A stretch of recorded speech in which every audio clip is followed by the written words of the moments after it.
Hello, कितनी देर में आओगे? मैं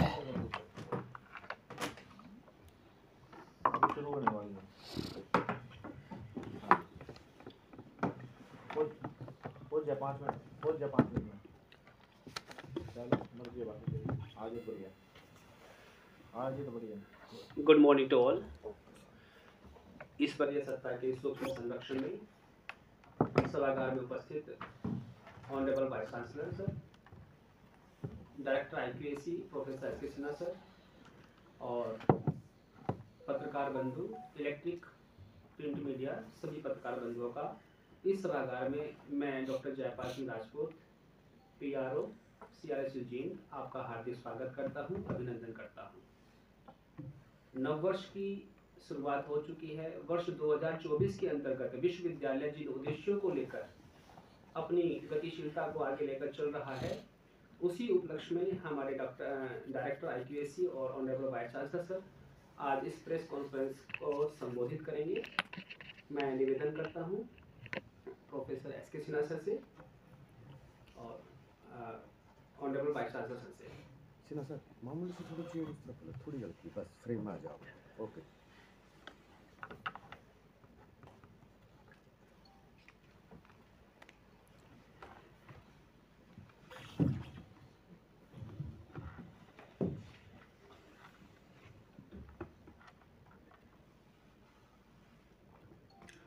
धन्यवाद डॉक्टर जयपाल।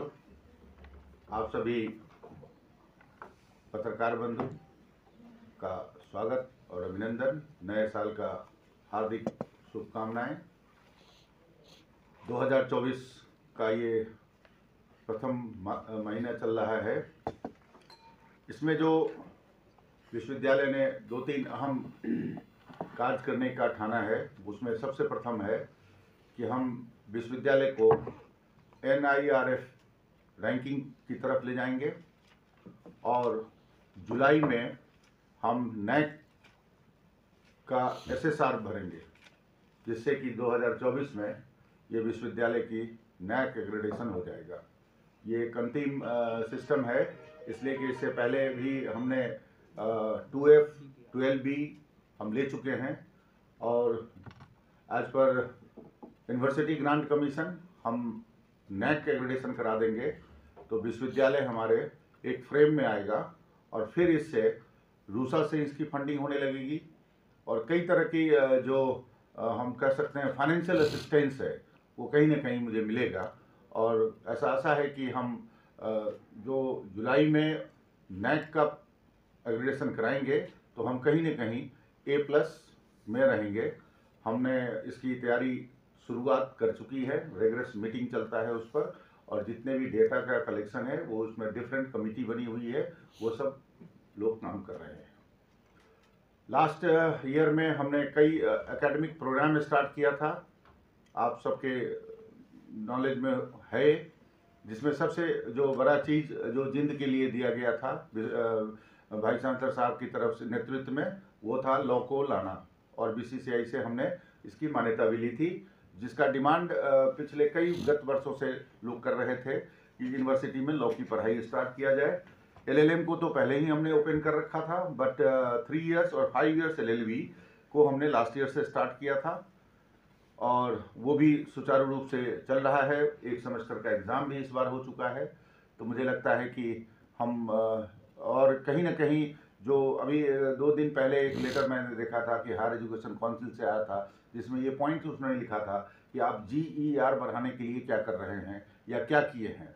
तो GER तो हमने बहुत बढ़ा दिया है BC साहब के नेतृत्व में, क्योंकि पहले हमारे पास 1500-1600 स्टूडेंट हुआ करता था, अब लगभग 4500 के आसपास स्टूडेंट है, जो कि मल्टीप्लाई हो जाएगा नेक्स्ट सेशन में, और ये बढ़ जाएगा स्टूडेंट, क्योंकि अभी फर्स्ट ईयर है कई डिपार्टमेंट में, जब वो सेकेंड ईयर में जाएंगे बच्चे तो ऑटोमेटिकली वो चेंज हो जाएगा। और GER तो हमने VC साहब के नेतृत्व में कोशिश किया गया है कि GER का जो टारगेट है गवर्नमेंट ऑफ इंडिया का या हरियाणा सरकार का, वहाँ हम उसको अचीव करेंगे। और कई चीज़ों का, जैसे फार्मेसी है, जैसे इस तरह का जो प्रोग्राम होगा, उसके लिए भी VC साहब प्रयासरत हैं और कोशिश में हैं कि 24 के नए सत्र में कुछ और नए प्रोग्राम को लॉन्च करेंगे। धन्यवाद आप लोग को। NEP के अनुसार पाठ्यक्रम समाप्त। हाँ, नेशनल एजुकेशन पॉलिसी आप सबको संज्ञान में ही है कि हमने यूजी लेवल पर सबको हमने लगा दिया था और सक्सेसफुली सफल तरह से इस बार वो एग्ज़ाम भी हो गया। तो कहीं ना कहीं हमने वो बैरियर क्रॉस कर लिया है। अब हमारे पास NEP से संबंधित बहुत ज़्यादा कुछ करने की ज़रूरत नहीं है। दूसरा ये है कि अभी इसी सत्र में माने जुलाई से हम PG में भी NEP ला रहे हैं, पोस्ट ग्रेजुएशन में भी। और PG में जो NEP होगा वो जैसे PG 2 साल का प्रोग्राम है, तो जो फर्स्ट ईयर करके बच्चे जाएंगे उनको पोस्ट ग्रेजुएट डिप्लोमा इन जो भी सब्जेक्ट है उनको दिया जाएगा। और जो पूरा 2 साल कंप्लीट करेंगे उनको PG का डिग्री दिया जाएगा। जैसे MBA है तो 2 साल कर लेंगे तो MBA का डिग्री मिलेगा, अगर 1 साल करेंगे तो post graduate diploma in management उनको दिया जाएगा, जिसकी भी तैयारी हम कर रहे हैं। और हमने सारे इस विश्वविद्यालय के सारे चेयरपर्सन को हमने ये कह रखा है कि आप उस फ्रेमवर्क में अपने सिलेबस को जुलाई से पहले रिवाइज करेंगे, क्योंकि जो जुलाई में एडमिशन होगा वो नेशनल एजुकेशन पॉलिसी के तहत ही पोस्ट ग्रेजुएशन में एडमिशन होगा। और इस तरह से हम अपनी पूरी चैनल को कंप्लीट कर देंगे। तो NEP में भी हम काम कर रहे हैं और NEP भी हम सुचारू रूप से चालू कर देंगे, ऐसा हमारा मानना है 24 में। और अभी टाइम है हमारे पास, हम सिलेबस रिवाइज कर देंगे। और सिलेबस रिवाइज होना ज़रूरी है, क्योंकि NAC का भी ये क्राइटेरिया में है कि आप कितनी बार सिलेबस रिवाइज करते हैं और सिलेबस को कितनी बाजार से संबंधित जोड़ते हैं। मतलब जो मार्केट है, जो उसका ट्रेंड है, उस हिसाब से हमारा प्रोग्राम कैसे चलता है। एलुमनी मीट करने के लिए भी हम तैयार हैं। पहले तो हमने इंस्ट्रक्शन दे रखा है कि डिपार्टमेंट अपने लेवल पर एलुमनी मीट कर ले। हर एक डिपार्टमेंट, जो डिपार्टमेंट पुराना है, जो लास्ट ईयर खुला है, वो तो एलुमनी उसमें होगा ही नहीं। फिर हम 15 फरवरी के बाद हम एक यूनिवर्सिटी का एलुमनी हम ऑर्गेनाइज करेंगे और उसमें देखेंगे कि हमारा कहाँ तक एलुमनी, क्या कंट्रीब्यूशन हो सकता है एलुमनी का और क्या नहीं हो सकता है। तो कहीं ना कहीं हम NAC को जो लेके चले हैं, उस NAC के फ्रेमवर्क में ये सारी चीज़ें होंगी।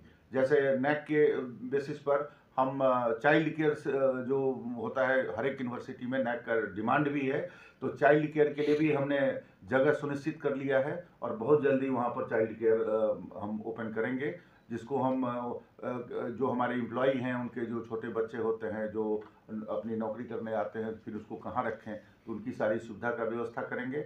मेडिकल सिस्टम, स्वास्थ्य केंद्र हमारे पास पहले से है, वो भी चल रहा है, उसको भी करेंगे। एक इको क्लब हमने बनाया है, उसकी मीटिंग हो गई है, वो भी NAC की जुडिक्शन में है कि इको क्लब का मतलब है कि हम एनवायरनमेंट फ्रेंडली कैसे रह सकते हैं, उसके लिए भी हमने मीटिंग किया है। और नेक्स्ट मीटिंग भी हम अभी करेंगे जल्दी ही, और उस क्लब में हम बच्चे को भी, एम्प्लॉय को भी जोड़ेंगे कि पर्यावरण को कैसे बचाया जा सकता है, पर्यावरण के साथ हम कैसे फ्रेंडली रहें। और आप हम सबको पता है कि ये ग्लोबल वार्मिंग का ही प्रकोप है, जो कभी भी बारिश, कभी इतनी लंबी ठंड जा रही है, या कभी गर्मी भी बहुत ज़्यादा हो रहा है। तो ये सब प्रकृति के प्रॉब्लम के कारण है। तो हम कहीं ना कहीं इसको भी, उसके लिए भी काम कर रहे हैं, और वो भी अति शीघ्र हम उस क्लब को कर लेंगे। और हमारे बच्चे, हमारे टीचर, हमारे नॉन टीचिंग एम्प्लॉय सारे उसके मेंबर होंगे। 2 क्राइटेरिया है उसमें, एक तो है लाइफ मेंबर और एक है जो 1 ईयर मेंबर होता है उसका। तो हम कहीं ना कहीं जो एक सिस्टम है उस पर NAC को पकड़ लिए हैं। तो NAC में बहुत कुछ है और उस लाइन पर हम काम कर रहे हैं। धन्यवाद। अगर कोई आपको कोई हाँ, अभी सिन्हा साहब ने कुछ एक्टिविटीज़ जो हमारे यहाँ पिछले साल की गई और कुछ इस साल होनी है, उनके बारे में जो है विवरण किया। इसके साथ साथ मैं कुछ एडिशन के जो इसमें कवर नहीं हो चुके, कुछ जो नई चीज़ हम इस साल करने जा रहे हैं कि एक तो इंटर जोनल यूथ फेस्टिवल है, वो इस बार हम यूनिवर्सिटी में ही करेंगे पहले साल की तरह, और जिसमें तीनों जोन के जो है सभी जो विनर हैं फर्स्ट सेकंड, वो उसमें पार्टिसिपेट करेंगे। और इसके बाद जो इसमें विनर होगा वो नेशनल जो यूथ फेस्टिवल होगा उसमें पार्टिसिपेट करेंगे। दूसरा, हमारे यहाँ इस बार, पिछले बार तो हालांकि 2 हुई थी नेशनल लेवल की टूर्नामेंट, इस बार हमें inter university circle kabaddi women वो जो है ऑर्गेनाइज करने जा रहे हैं। अभी 6 से 9 फरवरी 2024 में। तो ये एक जो है नेशनल लेवल की टूर्नामेंट जो हमें इस बार मिली है। दूसरा इसके साथ साथ एक साइंस कॉन्क्लेव जो हमारे टीचर ने अप्लाई किया था DST में, तो उससे हमें 10 लाख की ग्रांट मिली है। पिछले साल भी हमने साइंस कॉन्क्लेव की थी, जिसमें हम स्कूल के बच्चों को भी अपने यूनिवर्सिटी से एक्वाइंटेड कराते हैं और उन बच्चों को यहाँ लाते हैं और कुछ नई चीज़ें जो साइंस के बारे में हैं उनको जो है बताते हैं। इसके अलावा एक और नई चीज़ जो हमने इस बार एडिशन की है, जो पहले नहीं हुई थी, कि अभी हम फरवरी मंथ में ही एक जॉब फेयर लगाने जा रहे हैं ट्रेनिंग एंड प्लेसमेंट सेल के अंतर्गत। उसमें काफ़ी कंपनी 20-25 जो है कंपनीज आएंगी और बच्चे जो भी उनको अच्छे बच्चे होंगे, जो स्किल्ड होंगे, जो उनके लायक होंगे कंपनी में रखने के, तो वो उसमें जो है उनको सभी को जॉब दिया जाएगा। इसके साथ साथ अभी UG PG लेवल का NEP का आपको बता दिया कि UG में हम पिछले साल उसको लागू कर चुके हैं और PG में हम करने जा रहे हैं। अभी सिन्हा साहब ने उसके बारे में कुछ बताया। एक और हमारी डिमांड थी, डिमांड क्या, आप लोगों का ही क्वेश्चन था पीछे कि कैंटीन आपकी एक जो है नहीं चलती, तो वो कैंटीन अब हमारी खाली हो गई है। वो केस हम जो है यूनिवर्सिटी जीत गए, केस वो डिसमिस हो गया। हमने उसका सामान जो है वो अपना सामान वहाँ पे जो है लगा लिया है। वो केस जो पहले कैंटीन का 3-4 रिकवरी साल हो से गई चल है, जो रेंट ड्यू था उसकी रिकवरी हो गई है इसमें? नहीं, अभी रिकवरी केस तो चलेगा। केस क्योंकि एक बार डिसमिस हो गया तो हमने वो ओपन कर दिया। ओके। अब कम से कम ये नहीं होगा कि भाई वो बंद रहेगी उधर से कोर्ट के रीजन, उसका मतलब हम यूटिलाइज कर सकते हैं उसको बच्चों के हितों के लिए। पिछले दिनों एक मामला भी आया था, किसी ने वो उठाया भी था, कोई सवाल भी उठाया, तो वो मामला क्या था? हाँ, बस वो मामला वैसे तो आपको पता ही है कि उसी से रिलेटेड था। उनका वो लगता होगा उनको शायद ये इस बार मतलब खारिज हो जाएगा, तो वो थोड़ा प्रेशर जो है बना रहे थे कि यहाँ पे और वहाँ पे भी, तो कुछ शायद लगता है मुझे, मैं एग्जैक्टली इसके बारे में इतना ज़्यादा नहीं कह सकता। लेकिन ये जो अफवाहें हैं इस तरह की ये की जाती है, सबको उसका असलियत का ज़रूर पता लग जाता है। आप लोगों को भली भांति आपने वो वीडियो देखी होगी तो उसका आपको मुझे यकीन है कि पता लग गया होगा क्या मामला है। और वो वैसे भी फिक्सिंग से की हुई थी, उसमें 19 की भी थी, 20 की भी, ऐसे 2-3 जोड़े मतलब इस तरह जोड़ के एक रुकस क्रिएट करने की जो है कोशिश जो हमेशा से चलती आई है। कुछ ऐसे एलिमेंट 1-2% होते हैं, तो कोई नहीं, वो हम सब जो है उस तरह से अपना हम पॉजिटिविटी में रहकर हम जो केस जीते। साहब, सरकार इस यूनिवर्सिटी को कितना बजट दे रही है और हम कहाँ खड़े हैं, जो हम सेल्फ डिपेंड पे यहाँ जो खड़े हैं, हमारे पास कितना क्या कुछ सोर्सेज है? हाँ जी, देखिए नई यूनिवर्सिटी है तो सरकार ने पीछे ग्रांट काफ़ी दी है इसमें। इस बार हालांकि स्टार्टिंग में कुछ ग्रांट कटी थी, सभी यूनिवर्सिटीज़ की कटी थी, लेकिन बाद में जो है सरकार ने वो रिलीज़ कर दी है 13 करोड़ और। वो शायद आपको उसकी इन्फॉर्मेशन नहीं मिल पाई होगी। कुछ 13-15 या कुछ करोड़ हमारी आई थी पहले, 22 या 23 होती थी लगभग, फिर 13-14 हुई थी। उतनी फिर जो है दोबारा हमारे जो है वो ग्रांट हमें उसका लेटर मिल चुका है और उसमें से कुछ पोर्शन आ भी चुका है। 25 करोड़ के यानी सब 25 करोड़। हाँ, लगभग 25-26 करोड़ जो है ये है। तो आप मानते हैं एक सफिशिएंट एक नई यूनिवर्सिटी के लिए 25 करोड़ में वो फल फूल जाएगी अच्छी तरह से? हाँ, देखिए इसमें मतलब यह है कि सरकार की भी हो सकता है कुछ ना कुछ हो रही हो। पीछे बात आई भी थी दूसरी तरह की, लेकिन वो टर्न डाउन हो गई कि सेल्फ रिलायंट करें कि भाई अभी जो है हम इनको सेल्फ रिलायंट आज की डेट में इनके सोर्सेज के आधार पर नहीं कर सकते। तो नेचुरली वो ग्रांट भी उन्होंने बढ़ाई है और हमारी कोशिश है, और ये भी बल्कि कहा है कि अगले बजट में आप अपने पूरे खर्चे जो है बना के देना कि क्या आपके संभावित खर्चे होंगे अगले साल के लिए। नहीं, बताया जाता है कि 25 करोड़ में तो शायद जो टोटली स्टाफ है उसकी सैलरी भी मेंटेन नहीं हो पाती। हाँ, नहीं, तो जो जहाँ तक अदर फैसिलिटीज़ right। हैं उस पे कैसे चल पाएंगे? और दूसरा जो फीस स्ट्रक्चर है वो काफ़ी बढ़ा दिया गया, इस पे काफ़ी इशू आए थे, मीडिया के पास इशूज आए थे। बिल्कुल बिल्कुल। तो इसमें कहाँ क्या कुछ देख रहे हैं आप? भाई कितने बजट की जरूरत है एक्चुअल में हमारे को? देखिए उस जब सरकार ने कह दिया था कि ग्रांट नहीं मिलेगी तो हमने उस हिसाब से बढ़ा दिए थे। लेकिन जैसे ही उनकी जो इंस्टॉलमेंट आ गई सरकार की और ये कहा भी चलो हम आपको देंगे, तो हमने, शायद आपको पता भी होगा, फिर फीस जो है उसके साथ के साथ हमने काफ़ी कम कर दी थी। करीब 30% के करीब जो है फीस उसकी हमने मतलब कम की थी। नो डाउट पिछली बार आप अच्छे कोर्सेज लेके आए हैं, ला या जो अदर्स हैं। बिल्कुल। इस बार क्या कुछ टारगेट लेके चल रहे हैं एजुकेशन मामले में? इस बार हमने कुछ कोर्सेज, अभी हमारी एक मीटिंग उसमें हो चुकी है, हालांकि सब्जेक्ट फाइनल नहीं हुए हैं। हम करीब 7 या 8 कोर्स जो है नए लेके आ रहे हैं इसमें।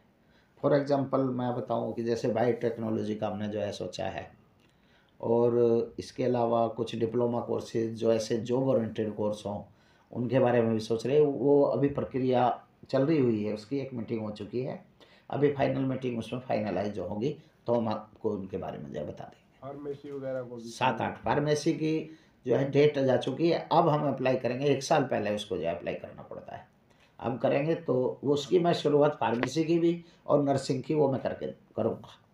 कोई खास प्लानिंग कुछ जो जिस पे कंसीडर चल रहा है वो बता पाएंगे? अभी तो मेन मुद्दा जो है नैक का है और दूसरा अपॉइंटमेंट का है। अपॉइंटमेंट की प्रोसेस चल रही है, अपॉइंटमेंट जल्दी हो रहे हैं, बहुत ही जल्दी हम करने जा रहे हैं आप सभी लोगों के सहयोग से। और दूसरा एक नैक का है। नैक सबसे बड़ी समस्या है, जैसे सिन्हा साहब ने बताया कि बहुत सी ऐसी एजेंसियाँ हैं सेंटर और स्टेट गवर्नमेंट की कि उसके हमें फंड नहीं मिलता। तो यदि नैक हमारी हो जाती है तो हमें उसकी फंडिंग होनी शुरू हो जाएगी। जैसे रूसा एक अभी बताया उन्होंने, यूजीसी की कोई ग्रांट दूसरे प्रोजेक्ट भी नहीं मिलते, वो जब मिलेंगे जब आप नैक करा लेंगे। एक हमारा बीएड इंटीग्रेटेड कोर्स है जो हमने अप्लाई किया हुआ है 2-3 साल से, वो इसी कारण से नहीं मिल पा रहा है कि आपने नैक नहीं कराई। तो इस बार हमारा पर्पज़ है कि हम एक जो है नैक का जो है इस बार इवैल्यूएशन इसकी कराएंगे, और साथ साथ में हम दूसरे जो कोर्स हैं वो भी साथ साथ कर रहे हैं। ये नहीं है कि नैक के लिए, क्योंकि रिसर्च का भी काम ज़रूरी है, सबसे इम्पोर्टेंट काम जो है रिसर्च का होता है। रिसर्च के लिए जो भी अपॉइंटमेंट हो रहे हैं, प्रोसेस प्रक्रिया में है, यदि 1-2 महीने में ये अपॉइंटमेंट हो जाते हैं तो उस रिसर्च में हम बहुत स्ट्रॉन्ग हो जाएंगे। मुझे ऐसी उम्मीद है कि हम इसको नैक में भी अच्छी रैंकिंग लेंगे। नैक ही मेन पर्पज़ है। 7-8 कोर्स जो नए कोर्स, तो क्या कहिए आप, डिपार्टमेंट नए खोल रहे हैं। जैसे बायोटेक्नोलॉजी आपको बताया, बायोकेमिस्ट्री का भी जो है बात चल रही है, और इसके अलावा सिन्हा साहब कुछ और बातें। एनवायरमेंटल साइंस है, बैचलर ऑफ फाइन, हाँ, एनवायरमेंट साइंस है, एनवायरमेंट साइंस है, वो भी इम्पोर्टेंट फिर सब्जेक्ट है। बीएफए कोर्स होता है फाइन आर्ट्स का, बैचलर डिग्री इस रीजन में कहीं भी नहीं है। तो हमने एमए फाइन आर्ट खोल रखा है, तो उनके जो इंटेक है ना वो कहाँ से आएंगे। तो इस बार का प्लानिंग है कि हम वो कोर्स भी undergraduate fine art UG level पर होगा। यूजी लेवल पर खोलेंगे, Yes. जिससे कि वहाँ से इंटेक हमारे पास मिलेगा और फिर हम आगे बढ़ेंगे उसमें। सर यूनिवर्सिटी के जैसे जमीन की कमी बता रहे थे, उसके विस्तार के लिए कुछ प्रोसेस चल रहा है उसके लिए? हाँ देखो, हमने की वहाँ पे उसमें डाला हुआ है, एप्लीकेशन हमारी वहाँ ऊपर गई हुई है। तो अभी उसके बारे में मैं नहीं कह सकता कि कितने कहाँ तक वो पहुँची है, क्योंकि अभी उसके लिए ज़रूरी सबसे इम्पोर्टेंट ये होता है ईबीपी पोर्टल पे लोग खुद जो है वो अपनी इच्छा देंगे कि हम इतने में बेचने को तैयार हैं, वो केवल तभी संभव है। यहाँ पर लोग शायद ऐसा सोचते हैं कि यूनिवर्सिटी तो बन गई, हम नहीं देंगे तो हमारे रेट बहुत ज़्यादा हो जाएंगे, इसलिए वो पोर्टल पे नहीं डाल पा रहे। लेकिन पोर्टल पे मांगी भी नहीं है सर, डिमांड भी नहीं आई ना अभी। नहीं, हमने तो डीएचसी को लिखा हुआ है जी, हमने डाल ही नहीं हुआ उन्होंने, हाँ। किसान डाल देंगे। अच्छा, पोर्टल पे हम जो है हम नहीं बना सकते पोर्टल गवर्नमेंट ने बनाना है, डीएचसी ने बनाना है। देखिए हमने चेक किया सर, पोर्टल पे अच्छा, नहीं है, डिमांड हाँ। नहीं है। हाँ, तो वो गवर्नमेंट ने मतलब जो है डालनी है, हम उनको एक बार और रिमाइंडर उसके लिए भेज देंगे। विशेष सर कोई इवनिंग क्लासेस कोर्सेज लाने का भी मन में विचार है यूनिवर्सिटी प्रशासन का? नहीं, इवनिंग का तो अभी कोई ऐसा नहीं है। हाँ, हम ये ज़रूर है कि वैसे ही हमारे 5 बजे तक होता है। यूनिवर्सिटी तो वैसे हो जाता है। हाँ, तो हमारा तो सबसे लंबा, क्योंकि मैं बहुत यूनिवर्सिटी देखी है, कुरुक्षेत्र यूनिवर्सिटी में खुद पढ़ा हूँ, वहाँ पे 2-3 बजे या 4 बजे तक जो है वो होते हैं, लेकिन हमारे तो 5-5:30 बजे तक, इवन जो मैनेजमेंट के कोर्स है वो तो 5:30 बजे तक जो है क्लास चलती है। तो वैसे यदि देखा जाए तो है, लेकिन हाँ दूसरी यूनिवर्सिटीज़ में स्टार्ट हो चुके हैं कुछ कोर्स।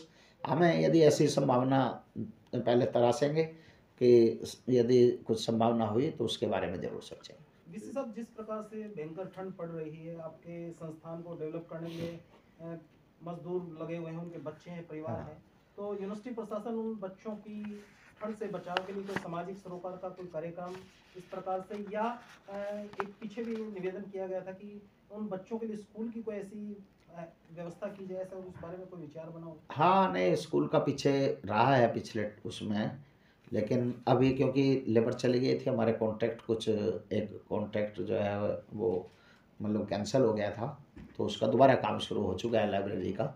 दोबारा उसको रखा गया है। तो इस बार हम सोचेंगे, हालांकि कुछ समाज सेवी संस्थाएं शहर से भी और वो उनको हेल्प करती रहती हैं, खाने के लिए भी, कपड़ों के लिए भी, लेकिन हमारी तरफ से तो जो प्रयास है कि उनके ईंटों के मकान उकान जो हमारा ये जो भी फैसिलिटी अब उनको दे पाते हैं लाइट वगैरह की, वो दे ही रहे। साहब कल यूनिवर्सिटी से कोई प्रेस रिलीज आया है कि 22 को यूनिवर्सिटी को सजाया जाएगा, उधर प्राण प्रतिष्ठा कार्यक्रम का आयोजन किया जा रहा है, उस पर क्या कुछ बजट है और क्या कुछ रूपरेखा? नहीं सर, उसमें कोई बजट नहीं है हमारा। तो 24, 25, 26 को वो जो है वो किया गया, कोई विशेष उसका नहीं कि जैसे हम सेलिब्रेशन करते हैं किसी नेशनल इवेंट की, उसी तरह की जो है उसकी सेलिब्रेशन हम जो है करेंगे। क्योंकि हमारे यहाँ यूथ फेस्टिवल है तो लाइट का तो वैसे चलता ही रहता है, तो वो अपने 21 को लाइट ज़रूर का यही है, क्योंकि वहाँ पे एक बड़ी जो डिमांड लॉन्ग पेंडिंग देश की रही है कि राम मंदिर का निर्माण हो, वो है, और स्टेट गवर्नमेंट और सेंट्रल गवर्नमेंट उसको सेलिब्रेट कर रही है। हमें भी आदेश हुए हैं कि हम सेलिब्रेट करें, तो उन नियमों के तहत हम जो उनको सेलिब्रेट करें। आदेश हुए हैं? हाँ, ये हुए हैं कि वे सभी अपनी संस्थाओं में कोई ना कोई कार्यक्रम कराएं, वो सभी आपको बताई होगा, दूसरे स्कूलों में भी और सभी में जो है नोटिस आए। तो यूनिवर्सिटी का जो मेन गेट है सर सुलझर का, वो भी सजाया जाएगा, दीप भी जलाए जाएंगे यूनिवर्सिटी मेन गेट पर? दीप तो जब लाइट हो जाएगी दीप की जरूरत नहीं है, लेकिन कुछ दीप जैसे जो है हम दीपावली को जलाते हैं उस तरह से जो है मतलब कोशिश है कि भाई हम जरूर जो है वो करेंगे। और ये हम केवल एक उसके लिए नहीं, कोई भी धर्म हो, किसी भी धर्म का हम थोड़ा बहुत सभी के उसमें करते हैं, क्योंकि हमारे सेकुलरिज्म का ही पाठ हम लोगों को पढ़ाते हैं। तो सेकुलरिज्म के पॉइंट ऑफ व्यू से उसी की लिमिट में, उसी के दायरे में रहते हुए हम उसका सेलिब्रेशन करेंगे। सब एक मैसेज नहीं जा रहा? चलो ये एक बहस का विषय छिड़ गया है पूरे देश के अंदर। हाँ, भाई आधा अधूरा मंदिर, यानी धर्मसम्मत नहीं है वहाँ प्राण प्रतिष्ठा का आयोजन करना, ठीक है जी। और शिक्षा का जो उच्च मंदिर है वो भी आंख बंद करके कहीं ना कहीं ताली बजा रहा है, ये चीजें चलाई जा रही हैं।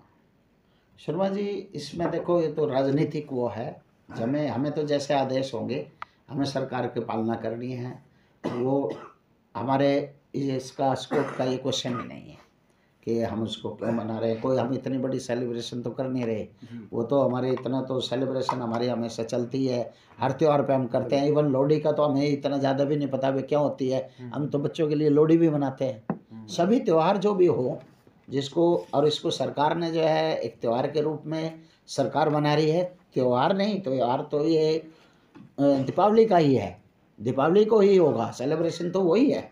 लेकिन एक क्योंकि मंदिर के उद्घाटन के मौके पर सरकार ने डिसीजन लिया है, तो इसमें मैं नहीं मानता कि कोई बहुत ज़्यादा मतलब बड़ी बात है। और ये तो एक हिंदुओं का या एक ये भारतीयों का, राम तो महापुरुष हुए हैं, तो उसकी यदि उसमें थोड़ा बहुत सेलिब्रेशन हो तो मैं नहीं मानता शर्मा जी इसमें कोई मतलब, क्योंकि हम सभी त्योहारों को सेलिब्रेट करते हैं। बहुत बहुत धन्यवाद सर। ठीक, थैंक यू। आपके प्रश्न का भी जवाब दे दूंगा। आपने 2 क्वेश्चन किया था जी कि इवनिंग का प्रोग्राम, जी तो हम कुछ वोकेशनल प्रोग्राम स्टार्ट कर रहे हैं नए सेशन से, जिसमें है certificate and diploma course in bakery महिलाओं के लिए, और housekeeping, certificate and diploma course in housekeeping.